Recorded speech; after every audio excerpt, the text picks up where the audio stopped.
Latvia 0. England 5. 5-star England. 5 stars out of 5. Lovely old job. England have qualified for the 2026 World Cup. Sweet Caroline, Luke Moore. Yeah. Things are good in England HQ. Yeah, specifically that part of this nation is doing really well. I think we should make that absolutely clear, abundantly clear. What a location to do it in as well. Lovely trees. Lovely trees lining the pitch. Yeah. Beautiful time of year for those types of trees as well. I'd say so. We had everything we wanted. It was a feast for the eyes, wasn't it? Yes. Do you think West Ham fans are watching that and being like, see? It's not bad, is it? Maybe. Yeah, or maybe Nottingham Forest fans saying those trees aren't tricky enough.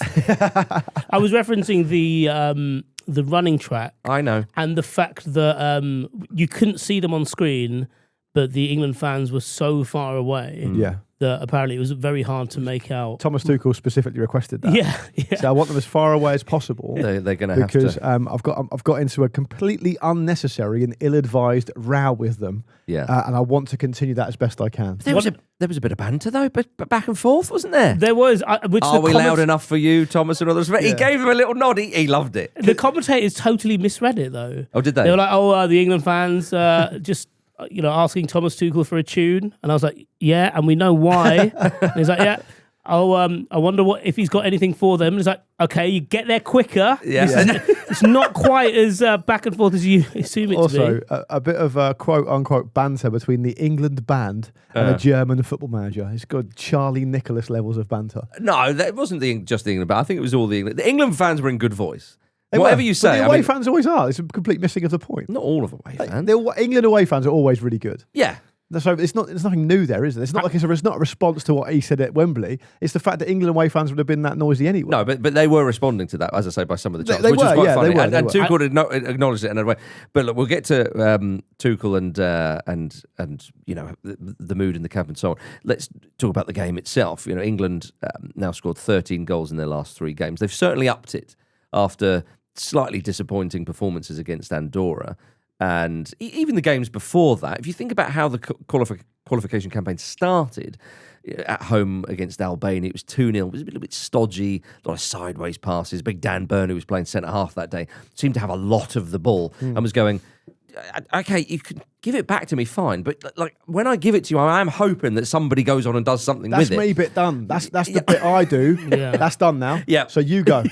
I shouldn't have to see that ball so quickly back to me. I'm not your dad. You don't have to keep coming back to me for this. Exactly. Although he does look like a dad. Yeah. Indeed. Especially some of the other players in the side where he's about 1.5 feet taller than them. But Miles, get off my shoulders. Just go play left back. Cross it now. So, England, what they've certainly done in these last sort of 2 or 3 games, they've really turned the screw, Vish. They're looking more potent in attack.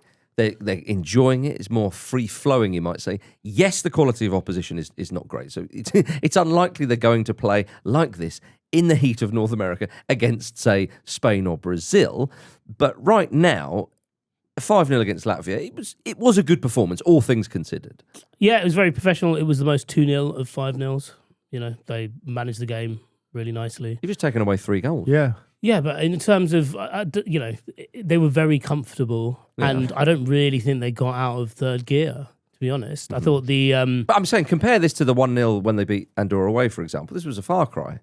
Yeah, I know, but I mean this in a good way. Like, it was just very professional. I didn't necessarily see anything that was like, wow, they're properly onto something here. At least take 1 foot off the ground, Vish. But I'm saying I see then against Latvia. In Latvia's equivalent of Crystal Palace Stadium. Do you want to do all this again? Because that is not what Marcus was expecting from you. I sense that because I can see his reaction. Did you listen to nothing? Did you not read any of the briefing that Marcus gave you overnight? I could see the green in the plants slowly fading behind him. Marcus is looking at his notes saying, this is not what we agreed with. This is not what the organisation agreed. This is not what the steering committee agreed. We'll get him out of the way, then we'll come to you. I mean that in a positive way, in that I feel like something we talked about on Monday and also on the mailbag was everyone knows their role, and not only are they sticking to it, they're adding their own little flourishes to it. I thought Anthony Gordon was very good because he was very Anthony Gordon with the role he was given. I think sometimes players, as again we've spoken about this, but players come in for England and they do try and do an impression of what the manager or what an England team wants/needs. And I think every player on Wednesday night performed their role in the way that they would want to do it, which is only a good thing. Yeah. But come to me now. Luke. Oh my God, they were brilliant. Yeah. It was absolutely first rate across the pitch from back to front. I was stunned. Yeah. Yeah? That's the stuff. Right, should we do the Wales game now? Luke, are England on the verge? On the verge of No. something. I mean, I They're take the only team on the verge at the moment from Europe. Yeah. Well, indeed, yeah. Listen, if we stop it now, Right we've now. got to play US, Mexico, and Canada. That's it. Yeah. Oh no, probably the other nations as well. Okay. Argentina, Oh yeah, Cape yeah. Verde. That's back. Cape Verde as well. Uzbekistan. It's just Europe we've qualified from before everyone else, Yeah. not the rest of the world, right? Jordan, I'm not worried about them. Brazil. Yes, No, worried they about look a bit them. rubbish now. I But don't if know. we stop Japan it are now, probably we've there. got a much better chance because no one else from Europe. I can definitely come agree in. with that. So pull the drawbridge up. It's only 32 teams. Yeah. do a kind of UEFA style Brexit. Yes. Don't let any other European teams in, Right. and then off we go. And off we go. Well, And then we'll sail over to America in some small boats. Australia have qualified as well, so we can give them a showing. Take them ages in a small boat. Yeah. Yeah. Pacific Ocean's a cruel mistress. We've got to go the other way around. Oh, we've lost Pacific? today. From Australia. from Australia. Come on, Sorry, I keep thought you meant up. from here. I'm doing top level Charlie Nicholas bantery. You got to keep up. Yeah. Forgive me. Oh, Yeah. no, you earn a day if you go that way. Yeah.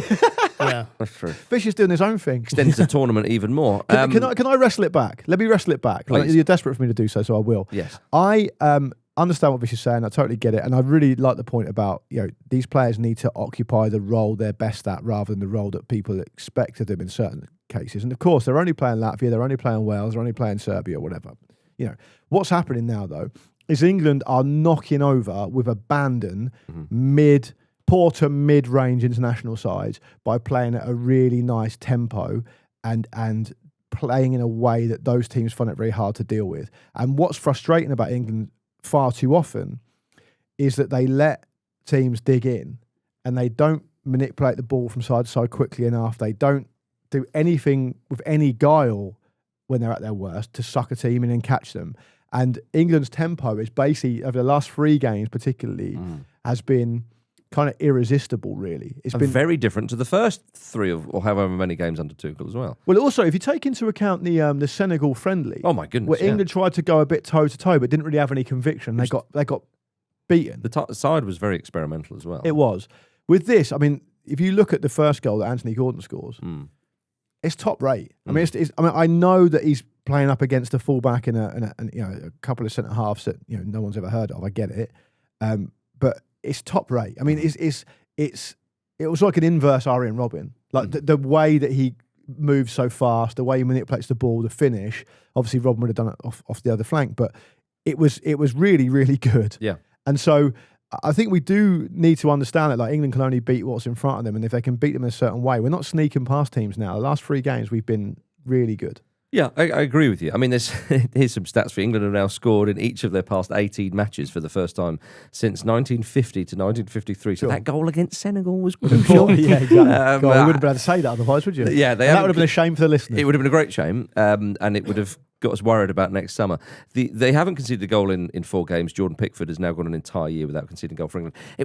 Here's an interesting one with Pickford. There's a milestone cap for Pickford, and I'm thinking, has he got 100 caps? No, he can't. It was his 80th cap. Yeah. You think about what a mainstay in the team he's been since just before the 2018 World Cup.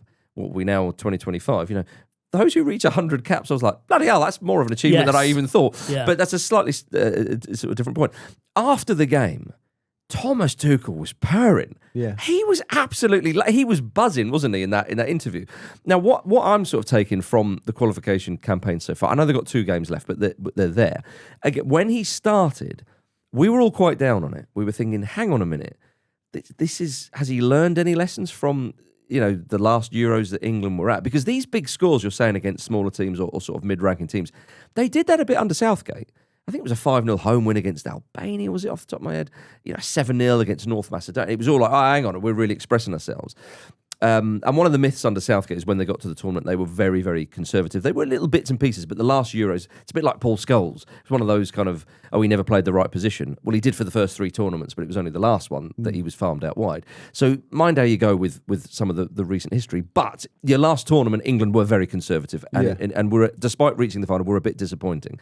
And everyone was thinking, right, Tuchel, come along now, unleash the attacking talent you have. The Kraken. If you want to call it that. Hounds of War. The Beast. All the of that. Dogs of War, yeah. All of that. Yeah. I'm into it all. Yeah. So it's Hounds of Love and Dogs of War, isn't it? Yeah. Yeah. And all's fair in love and war. So, War! What is it good for? Qualifying ahead of every other European nation. There we are. Brings it all the way Sing back. it again. Yeah. Don't sing it again.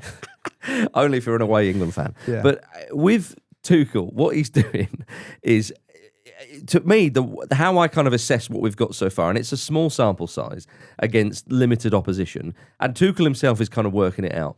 But I find it interesting in those first 2 or 3 games, whatever it was, everyone was down thinking, and we were saying here on this very podcast, what is he doing? I don't quite get what he's trying to do here. Yeah. And clearly he's feeling his way around it all. The games against Serbia, and then we've had Serbia in particular.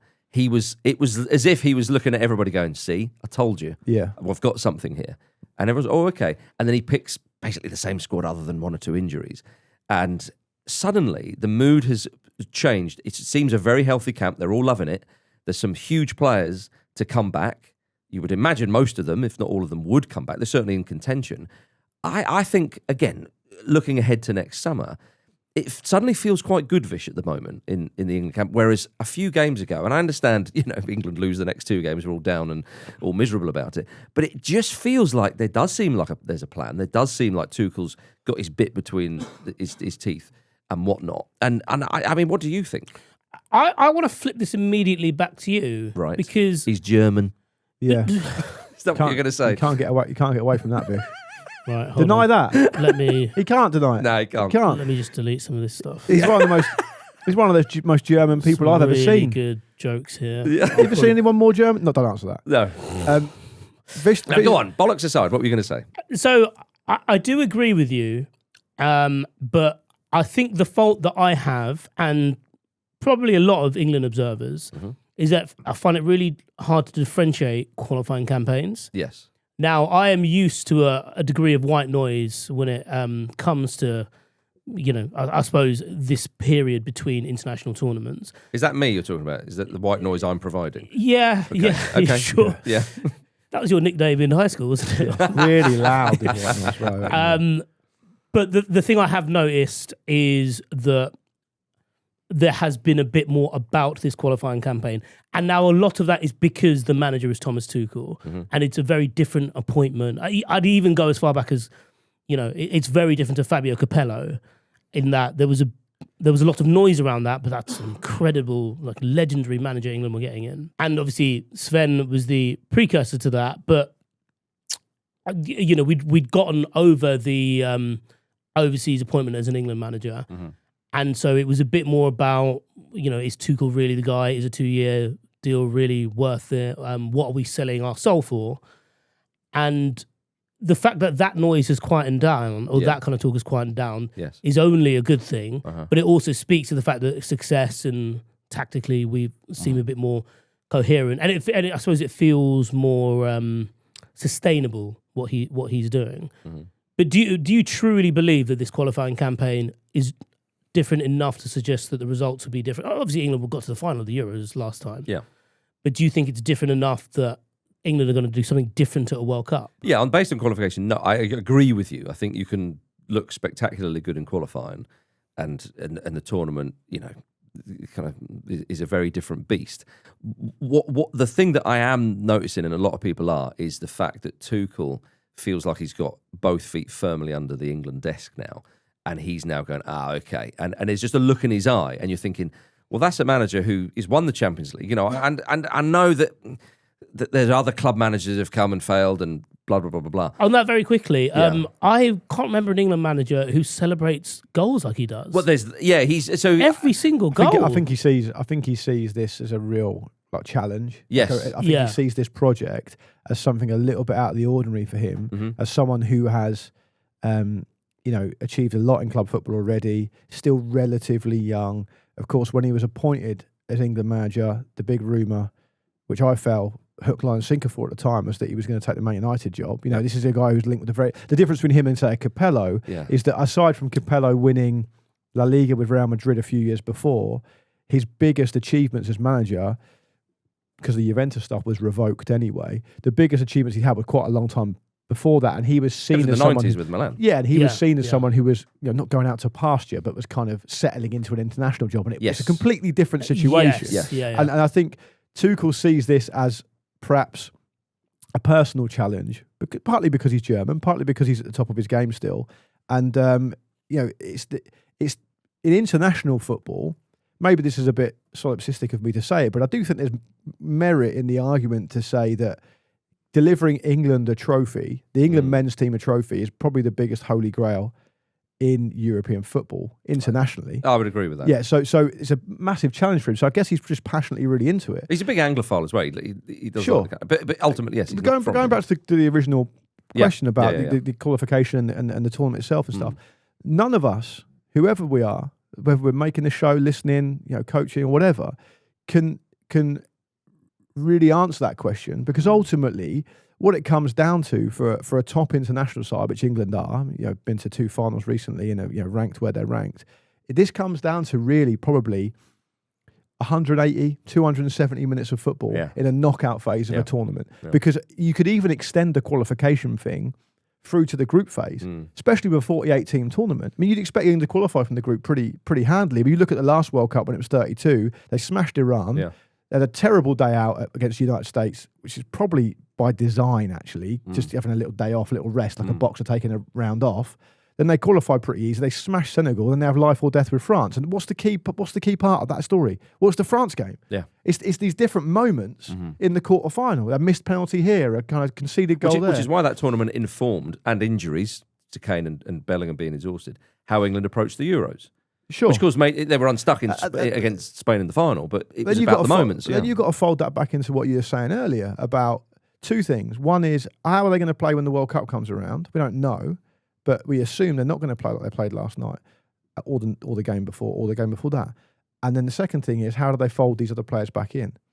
It may well be that Tuchel does want to play like that against big international sides at a tournament. It may be that is how he sees England playing best. That is how he sees them most balanced. That is, like when England played France, it wasn't conservative. No, the handbrake was basically off. Well, they just got off on the wrong side of one. Conservative in that tournament. 6 goals against Iran, 3 against Wales, 3 against Senegal. And my other point would just be about the players coming back in.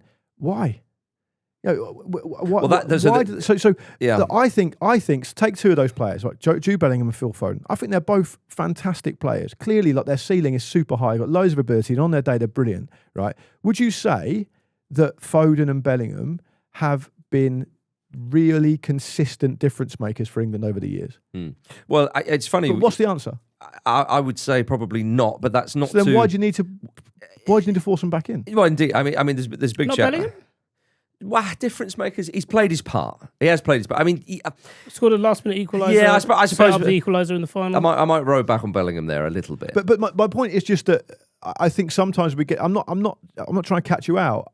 My point is that sometimes I think we just get this a bit wrong. We just think.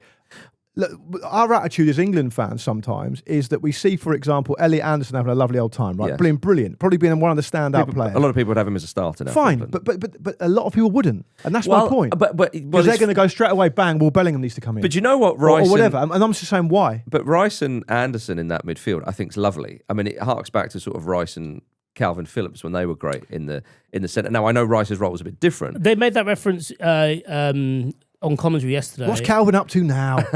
Get him on the phone. But I remember going into Euro 2021, Euro 2020 in 2021, with that base in midfield, and I covered that tournament on the England side, and feeling going into it that England didn't have enough thrust from the middle. Yeah.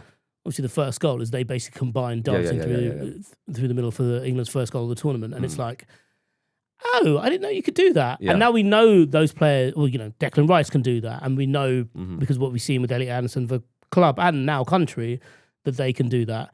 And I don't want to say it, but there is an element of swapping, let's say. No, you're right, but it feels very different. Yeah, but it feels quite natural to them, doesn't it? And it's a different midfield structure. But how they play. But combining all these things together, and what you're saying, Luke, is, you look at previous tournaments and so on. Bellingham's best time in an England shirt consistently, you might have said, was at World Cup 2022 when he was playing more in not a flat midfield three, but he's more of a kind of number 8, if you like. And I find it intriguing, this chat of who comes into the side, because I think Rice and Anderson, if you were to upset that, I just think Declan Rice is one of the best number 8s in the world. And he's played so consistent. I often said I think he's England's most important player. You could argue maybe Harry Kane might disagree, but certainly the first or second name on the team sheet, you get the best out of him. So in that midfield, which is going to be a midfield three, who do you then have? And I think actually Cole Palmer and maybe even Phil Foden are more naturally suited to that sort of number 10 role than, say, Bellingham. The idea of not starting Bellingham is a kind of a, well, hang on a minute. England have beaten Serbia, Wales and Latvia. Lads, calm down. Don't be ridiculous here. But, and this is what I mean with Thomas Tuchel. I look at him and I think, you know what, I trust him to get that right. I trust him not to just go, we've got to shoehorn players in and try and do all that kind of routine. But I guess what's partly informing my point is that in the Euros, England's opening game against Serbia, which they won, to be fair, with Bellingham scoring the goal. It was boring as fuck. And they played Bellingham behind Kane and Foden off the left. Yeah. And it seemed stodgy. Foden was off the left on, in World Cup 2022. But I don't want to go too much about the history and who played where and so on. Yeah, you do. Well, I do, but I don't think maybe people might get a bit bored of that. But the here and now is England have some huge names to come back into that squad potentially. I mean, Grealish is playing well. Is he going to be? I would suggest that if you look at the flanks, he seems to want pace down at least one of the flanks. And Gordon and Rashford, I think they're in. It's theirs to lose, a pair of them. I think he's been the most vocal about the wide positions in recent times for an England manager. Yeah. Because he has constantly said, he doesn't care who it is, give me goals and assists. Yeah. That's all I want from you. Yeah. Which is quite refreshing. I imagine someone like Marcus Rashford and Anthony Gordon hear that and like, brilliant. Like, that's the currency we're dealing in. Yes. It's not necessarily, and this is no criticism on Southgate, it's not necessarily about, time. It's not loyalty based on the number of squads you're in. It's like, who's on form, who's doing well, who's doing that job. And I remember saying before the Euros, on form and positional, kind of fit, like he should have been starting Gordon off the left in the Euros. Like I said that the whole time. Well, we were crying out for that. And the reason I'm mentioning this is because we're talking about Foden playing off. It's slightly different formation, but playing Foden off the left, it was just it looked really stodgy. But he had done that before. I think people were getting in each other's way and stuff. Well, I think it was the whole side. Bellingham had to do it a few times. Yeah, I mean Foden has played off the left for England, I'd say World Cup 2022, but I think with Tuchel, you're looking at those wide positions. I mean, but look at off the right. I think Saka's a starter. Jared Bowen comes in, and you're like, oh yeah, we got Madueke as well. You got Madueke. Yeah. You could have Cole Palmer there. I think Cole Palmer would probably be better off centrally, but he could do it. Foden could do it. I mean, again, half these players are going to miss out. But well, this is the thing, Luke. But again, I think Tuchel, what he's done, picking the same squads pretty much back to back and having Rodgers in there, I think he's basically saying to everybody. And he's sending a message to one or two players, and I think Bellingham is definitely one. He's saying, I value squad harmony, because if we're going somewhere where it's going to be, there's a lot of travel involved, if we're going to go deep in a tournament, and it'll be a longer tournament than ever, we need everybody singing from the same hymn sheet. And there has been a few little murmurs about Bellingham and about some of his behaviour and the way he carries himself. About his dad specifically. Well, indeed. But also Bellingham dad's banging dressing room doors down. Trying to get amongst it. I mean, Borussia Dortmund have had to implement a new rule because of his dad. His dad used to play with Big Pav as well. Is that right? Yeah. Prolific goal scorer in non-league, over 700 goals apparently. Yeah. But with Bellingham, there were a couple of little murmurs and rumours suggesting. Do you reckon that's what Bellingham's dad said when he went to the Real Madrid dressing room? What's that? 700 non-league goals. Let me in. Yeah. I've got things to say. I don't think he's tried that with Real, to be fair. Probably not. It's a bit easier to do with Borussia Dortmund. Yeah. And also, if you've been to the change rooms at Real Madrid, which I have, didn't end up signing for them. Didn't feel right for them. More of an Atleti man. He can't play. Never got the call. I regret it. They've only sent Salgado to have a chat with me. So I ended up giving him a locker. I ended up at Blackburn Rovers, but unlike Zidane. But with Bellingham, there were sort of murmurs and rumours about his his sort of behaviour, if you like, in the camp at the Euros, and one or two players going, he's a bit full on in your face. And I think Tuchel is saying, he said after the Serbia game, oh yeah, everyone was on the same page. There was no players throwing their hands up or getting an order, back chatting, and so on and so forth.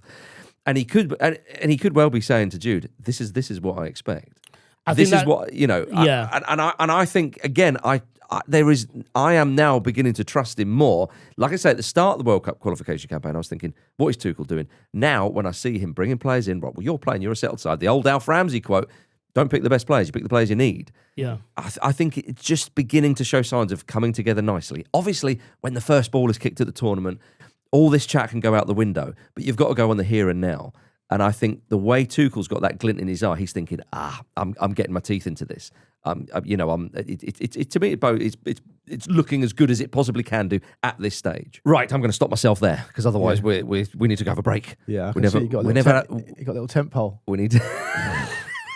we need to have a word from the sponsors. Is that why I've got a cup of coffee here and it was sliding further down the table on this side? No, I said little tent pole. Very little. The sponsors will be delighted to have that segue, by the way. Yeah, I've got a hard on, so let's do the sponsor stuff.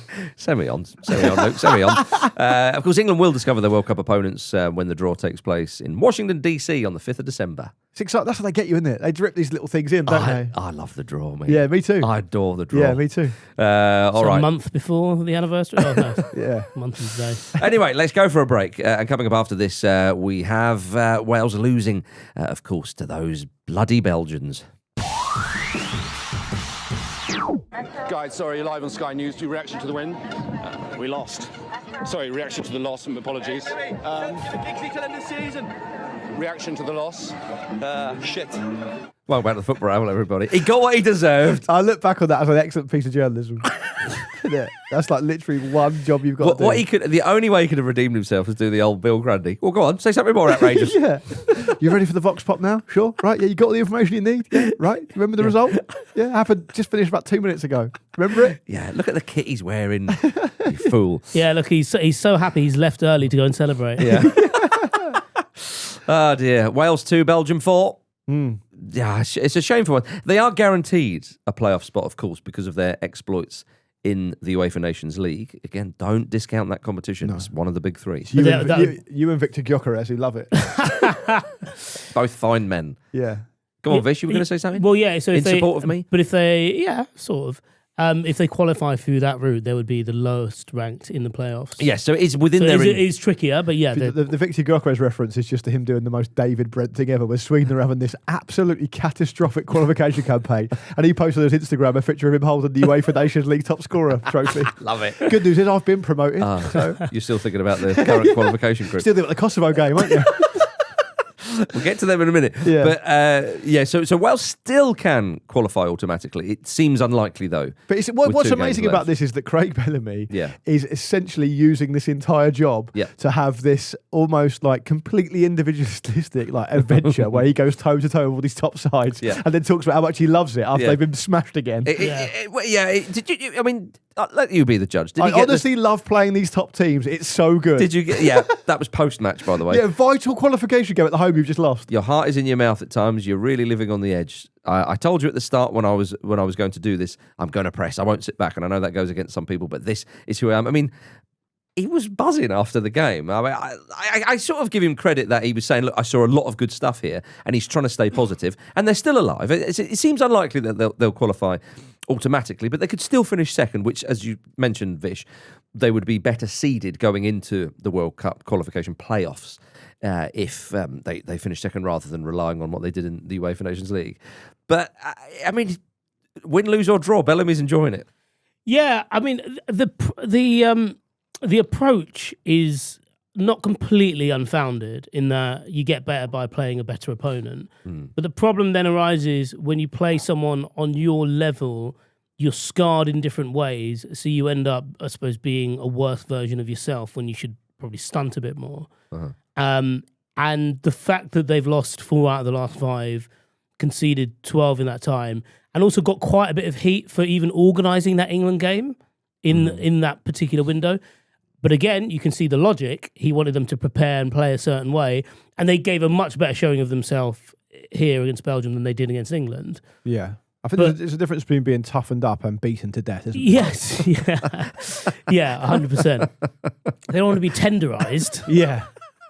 Yeah. Obviously, you know, just tenderising the meat as you like to throw it on the floor and stamp on it over and over again. much harder to bread tenderized chicken, isn't it? Yeah.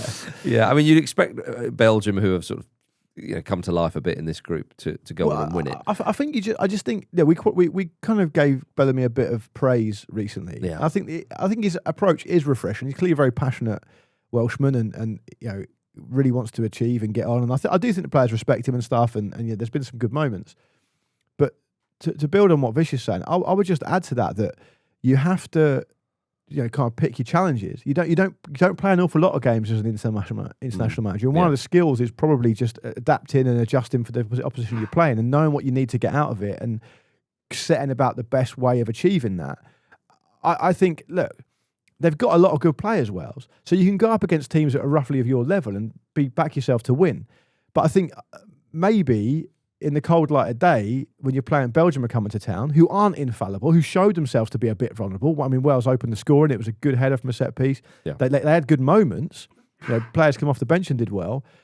If they had just adjusted a bit and maybe not tried to puff their chest out and trade blows. Which is what he wanted him to do really. And also off the back of that, you've got, on this game specifically, you've got 2 penalties there, one of which was really hard. The other one was really harsh, I thought. The other one was absolutely insane. Jordan James, what was he doing? Yeah. And so I know it's sliding doors, but there's not a lot in the game necessarily. I know what you mean. When you start to break it down into the details. So if they had adjusted and maybe approached it a bit differently, they might have got something. So I think you've got to tread that line quite carefully. Yes. Well, look, they've got 2 games left in the group, the Wales. And now, again, we expect them to be fighting North Macedonia for that second spot. North Macedonia ahead of them by 3 points and 6 goals better off. But Wales, they go to they've got Liechtenstein next. Liechtenstein lost 6 out of 6. They haven't scored a goal. They've conceded 23. North Macedonia, as I say, that goal difference is quite a big thing. Well, they've played a game more, so they have played a game they more. only have 1 game left, North Macedonia, and that's against Wales. Yeah, so I doubt Wales are going to put 6 past Liechtenstein. But if they were, if they really racked up the goals, which I don't think they will, then a point might be enough in Cardiff. But we would expect that Wales will need to win against North Macedonia at home, which is their last game. So that is going to be a huge game in Wales. There's no doubt about that. And again, I think finishing second behind Belgium in the group, that would still be a hell of an achievement, I think, for Wales. Because Kazakhstan are no mugs. I know North Macedonia are no mugs either. So it's a trickier group than I think people might think. But they're still alive and see what they can do. One thing they do need to sort out, though, is they've got a rodent problem. Yeah. There was play was delayed after Joe Rodent. Well, I did think that, Vish. You've ruined a gag there, but well, you only thought it. You didn't say it. Yeah. Well, we all had it written down. You ruined a gag in his head. It's out of order. But it was a bit of a chuck away, wasn't it? Yeah, it was a bit. Yeah. You could have given a bigger build up to that, Vish. Play was How would I have done that? Well, it's up to you. Go on, put you on the spot. Do it's it. up to you. Well, give him a chance. I'd have probably. What is the deal? So everybody forget what Vish said, and let me just say that play was delayed after apparently what was described as a giant rat ran onto the pitch and was running around. Yeah, I didn't think it was giant. Okay. I thought it was a communal garden rat, personally. I thought that as well. I liked that Brennan Johnson took it upon himself to solve the problem. But I've definitely seen bigger rats than that on the London Underground. Have you? And I think I've seen bigger ones than that on the New York subway as well. I've seen bigger ones than that playing for Liverpool last season. We all have. Yeah. Was that Trent trying to get back into the international scene, was it? It probably was, yeah. Disgrace. Yeah, it was, yeah. Thank you, Vish. There we are. I preferred his Joe Roden stuff. It's still open for that if you want. But anyway, head of operations at Cardiff City, Wayne Nash, said, it's something I've not seen in my 36 years at Cardiff City. We had a stray dog on the pitch, but this was something new. A freak of nature. It's not a freak of nature. No, it's not. Is it? Very much part of nature. Yeah. Nash said that rat bait stations are in operation at the stadium. Rat bait? Yeah. Rat bait. What, the Bernabeu? As they know, nearby railway bankings can be infested with rats. Apparently, you're never more than 6 feet away from a rat in London. You'll never walk alone. We got there in the end, everybody. Yay! Now let's move on to Sweden. They've sacked manager John Dahl Tomasson, former Newcastle United man. Yeah. He's had a great career as a player. He was a good Former striker. Blackburn manager as well. Yeah, there you are. I think he played for AC Milan and won lots of stuff. But anyway, they lost to Kosovo. Inexplicably went on to play for AC Milan, by the way. Yes, yeah, very much so. They lost to Kosovo for the second time this year.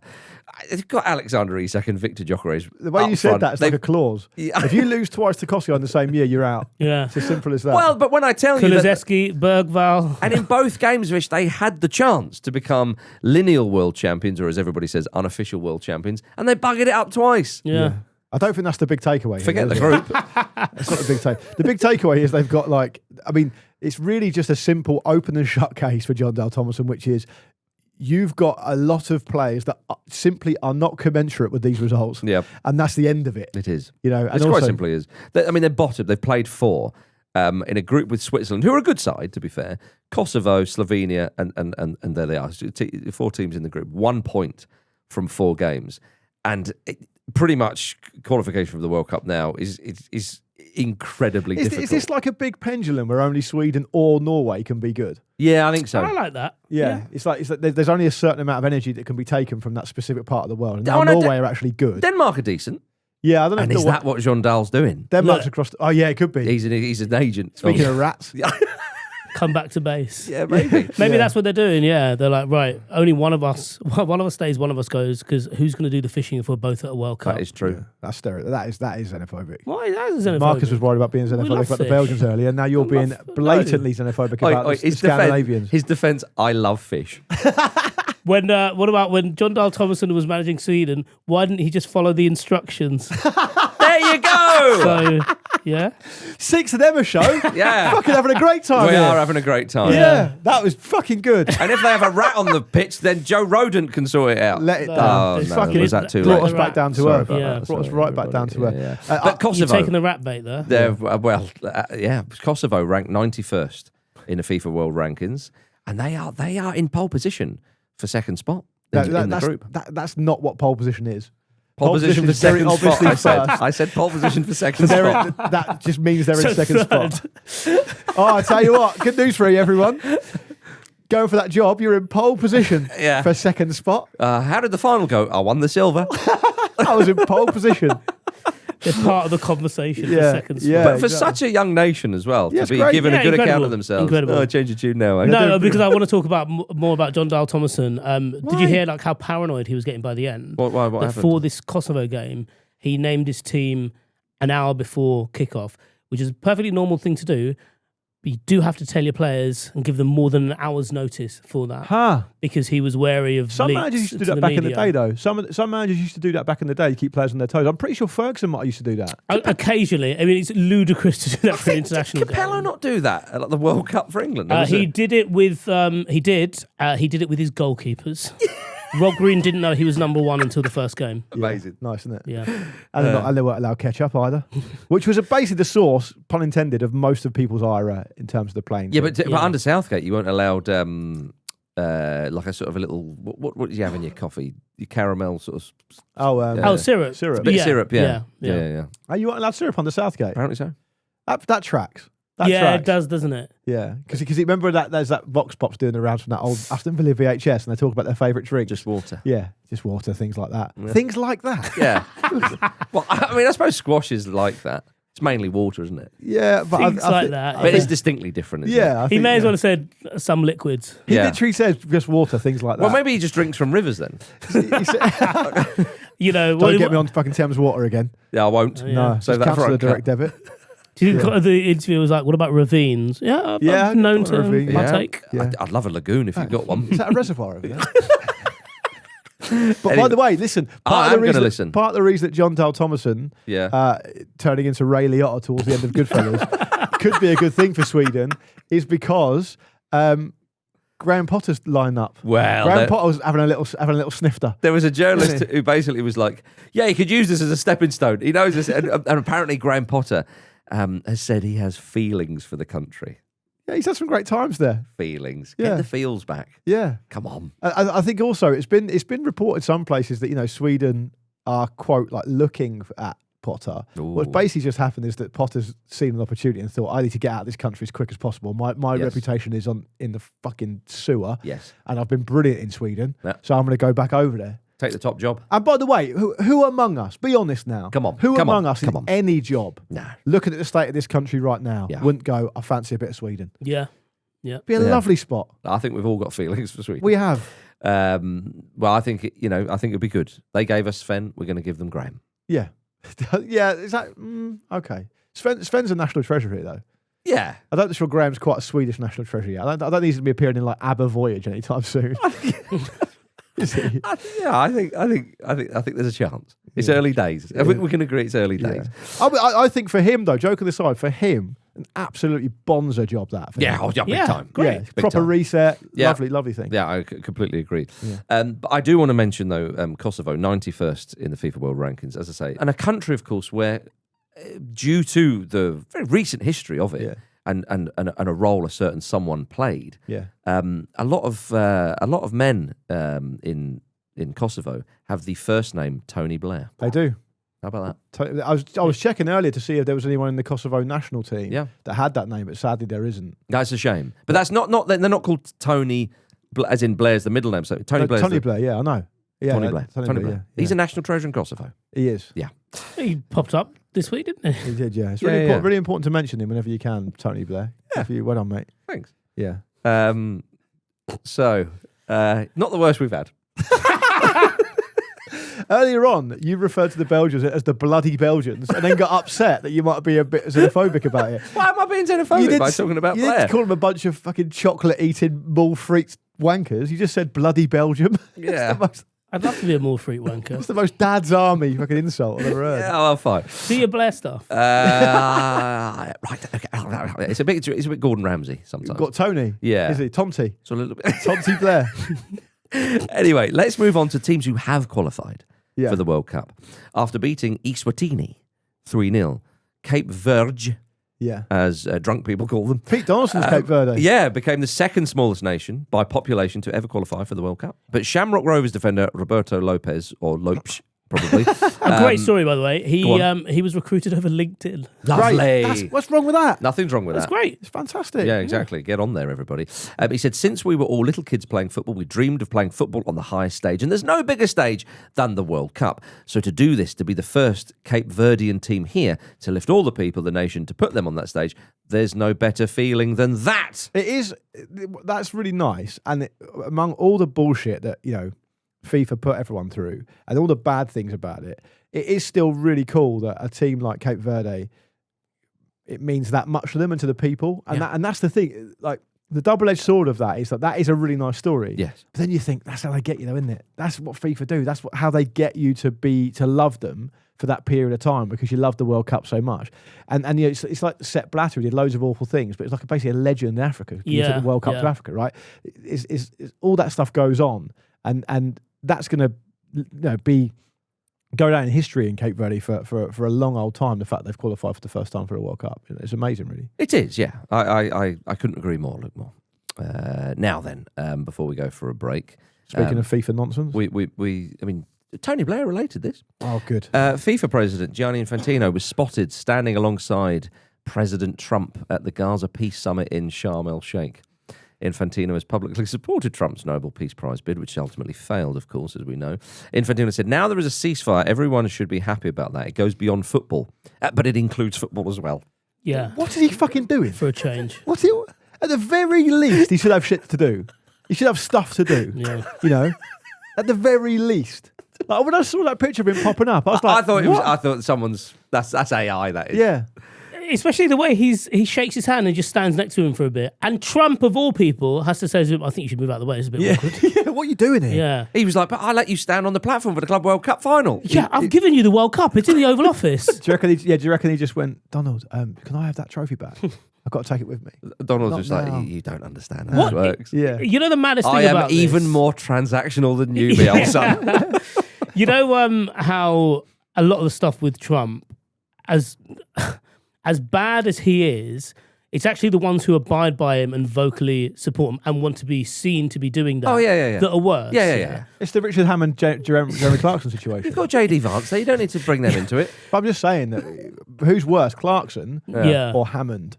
Come on, Hammond. At farming, Clarkson's better at farming. Yeah. But you know the fact that he said like FIFA can't solve geopolitical issues. Yeah. And it's like But he's having a good go. Yeah. And despite the fact there are calls across like the European football world for things like, banning Israeli teams from competing, not playing against Israel, and like loads of Israel protests going on for these friendlies that are going on at the moment, as was last night against Italy. Him then saying that and then popping up there, like the salt bay of international. He's basically been salt bayed last World Cup. Yeah. Now he's salt baying a peace summit. Maybe is it like Jumanji or The Ring? The curse passes on, and you have to be that annoying nobody. Maybe. But to go back to what you were saying about football can't solve geopolitical problems, but he's having a I good never go. said that. No, he did. I but you agree said with he's having a good go. Yeah. But he's not though, is he? He's not having a good go. He just wants to be in the middle of it. He just wants to be centre of attention. If you read that big Athletic deep dive on him about how this job has corrupted him, like the One Ring, I'll tell you later, Mark. Okay, it's not your thing. Yeah. Like it's actually quite. It's just a bit weird how different he's become and how this job has completely occupied him and turned him into this. He's not trying to solve anything. He just wants to be there. He just thinks that Donald Trump's his mate. He just wants to be there to make sure that when history, whatever he decides history is, and when it happens, he wants to be in the middle of it. They're obsessed with like legacy and the photographs and everything, these people, aren't they? Yeah. Why is he... I didn't realise this until I read up on it yesterday, but in 2020, he was invited to the White House for the signing of the Abraham Accords. I think it's to do Why? with because of the, I think it's because of the World Cup cycle, and the World Cup's going to be in the US. So they're just trying to blend themselves together, aren't they? The same way that he's taken a load of offices, Trump Tower and stuff like that. Right. It's just the ruling class just trying to help sort each other out all the time. They're trying to set the trend with a mix and a blend. Coming up after this, Jack Wilshere has bagged himself a new job. Back down to earth. Yes, as Gianni and the boys try and solve world peace, Jack Wilshere is going to solve Luton Town. He's been given the job. Former England and Arsenal midfielder, of course. Still looks great. See some of the shots of him. Because he's about 33. Yeah. Play a manager, Luton Town. Come on. Yeah, he should still be playing. He obviously doesn't fancy it. Yeah, there was a video of him a while back playing a Sunday league game. Yeah. A load of people saying, he's still got it. It's like, he's 32 and he's playing Sunday League. He's played for England. Like, of course, he's one of the best prospects England's ever produced. I think he can still play Sunday League. He's younger than a lot of players currently still playing in the Premier League. Yeah, he's 33. Yeah. But he's back in football. Well, he's been in football a while, of course. But he's a number one now. And Mikel Arteta, the current Arsenal manager, of course, at the time of recording, we've not heard any rumours, gave him some words of advice. He said, Jack, you just have to jump in and swim as hard as you can. Yeah, it's an interesting appointment. I'm quite into it. I think Jack Wilshere is someone who clearly is really into the idea of staying in football and coaching. He's been behind the scenes at a number of clubs for a long while. I rate what he's doing. Despite his tender age. He's done his pro licence as well. He's done that, so he's doing all the right things. And the context of that Arteta quote is that apparently when he knew he was in the running for this job, he called Arteta and said, look, how will I know when I'm ready? And Mikel Arteta was like, well, you won't. You're never going to feel like you're ready. You just got to do it. And I guess he's obviously taken that advice.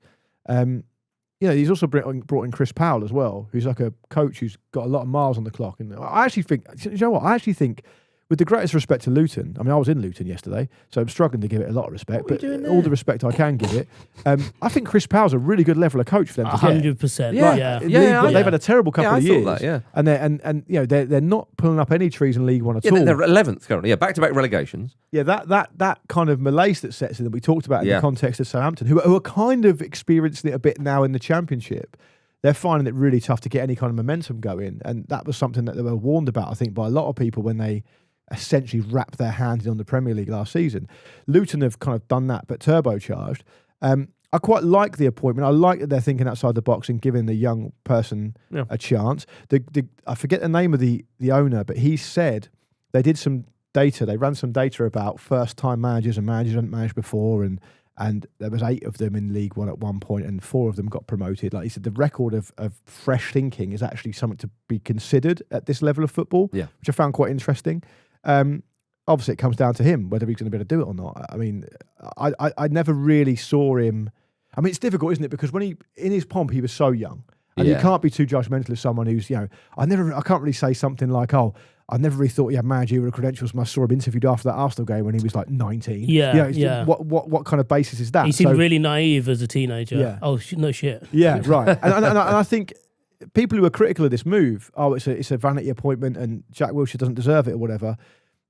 I don't agree with that because where is Jack Wilshere realistically going to start? Yeah. I mean, the problem you find, and I think it was Frank Lampard who might have said this, or someone of that ilk said, the problem is if you go too far down, you're not relatable. You've never experienced the challenges they're experiencing. You don't, and that's not a big time Charlie thing. That's the reality of it. So I think League One seems all right, and a club that were in the Premier League a couple of seasons ago. You know, they've as you say, they've kind of new stadium on the way as well, by the way. At the moment, really? yeah. So that's underway. So I saw that'd be a relief for the people who live in that stadium. A bit less noise. Exactly. To get your living room back. Yeah, have your living room back. Your garden back. Get a bit of Strictly back on again. Yeah, exactly. Finally. Yeah. Blimey, O'Reilly. Yeah. So good luck to Luton and good luck to Jack Wilshere. I would agree with you there. Luton Town, of course, has been drawn against Robbie Savage's Forest Green Rovers in the first round. I wonder if that'll be on TV. Off of the FA Cup.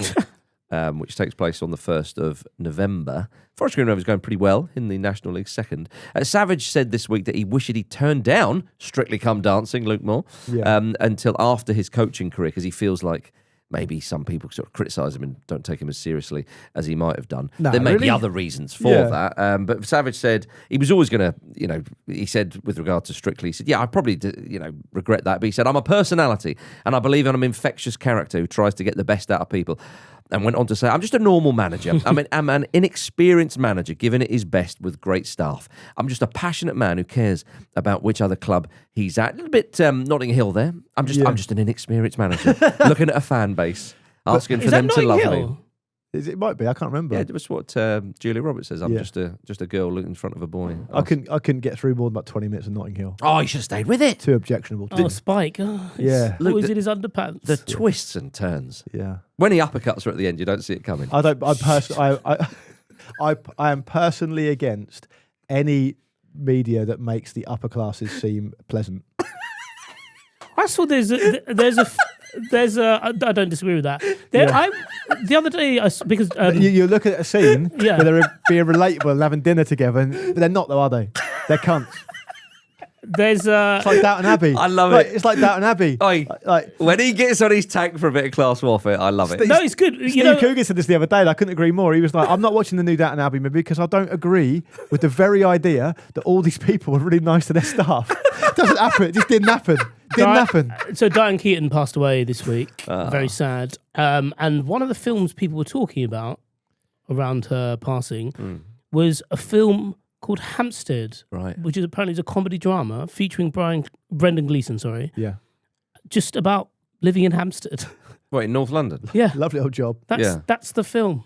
No, right. Marcus, the other Hampstead. No, because some people. No, it's true. No, that's fair. That's fair. See, that's fair. It's not fair. He always does this. I know, because not everybody lives in London. But make the listeners have a bit of less intellectual laziness. They can find out themselves. Oh, is that what it is? Yeah. Okay. Oh, where is this mythical Hampstead people are talking about? Yeah, but people might not know. It's a bit of a fancy. Can I say something if they're not living in London by now, they've got no chance, have they?